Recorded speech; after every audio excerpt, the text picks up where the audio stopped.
Mr. and Mrs. Dursley of number 4 Privet Drive were proud to say that they were perfectly normal, thank you very much. They were the last people you'd expect to be involved in anything strange or mysterious, because they just didn't hold with such nonsense. Mr. Dursley was the director of a firm called Grunnings, which made drills. He was a big, beefy man with hardly any neck, although he did have a very large moustache.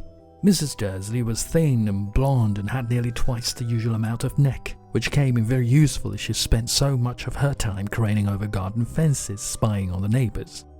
The Dursleys had a small son called Dudley, and in their opinion there was no finer boy anywhere. The Dursleys had everything they wanted, but they also had a secret, and their greatest fear was that somebody would discover it. They didn't think they could bear it if anyone found out about the Potters. Mrs. Potter was Mrs. Dursley's sister, but they hadn't met for several years.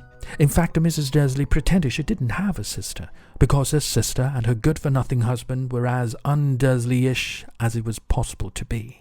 The Dursleys shuddered to think of what the neighbours would say if the Potters arrived in the street. The Dursley knew that the Potters had a small son too, but they had never even seen him. This boy was another good reason for keeping the Potters away. They didn't want Dudley mixing with a child like that. When Mr. and Mrs. Dursley woke up on a dull grey Tuesday our story starts, there was nothing about the cloudy sky outside to suggest that strange and mysterious things would soon be happening all over the country.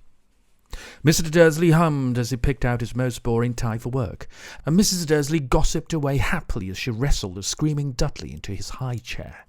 None of them noticed a large tawny owl flutter past the window. At 8:30, Mr. Dursley picked up his briefcase, pecked Mrs. Dursley on the cheek, and tried to kiss Dudley goodbye, but missed, because Dudley was now having a tantrum and throwing his cereal at the walls. "Little tyke," chortled Mr. Dursley as he left the house. He got into his car and backed out of number 4's drive. It was on the corner of the street that he noticed the first sign of something peculiar. A cat reading a map. For a second, Mr. Dursley didn't realize what he had seen. Then he jerked his head around to look again. There was a tabby cat standing on the corner of Privet Drive. But there wasn't a map in sight. What could he have been thinking of? It must have been a trick of the light. Mr. Dursley blinked and stared at the cat. It stared back. As Mr. Dursley drove around the corner and up the road, he watched the cat in his mirror. It was now reading the sign that said Privet Drive. No, looking at the sign. Cats couldn't read maps or signs. Mr. Dursley gave himself a little shake and put the cat out of his mind. As he drove towards town, he thought of nothing except a large order of drills he was hoping to get that day. But on the edge of town, drills were driven out of his mind by something else. As he sat in the usual morning traffic jam, he couldn't help noticing that there seemed to be a lot of strangely dressed people about.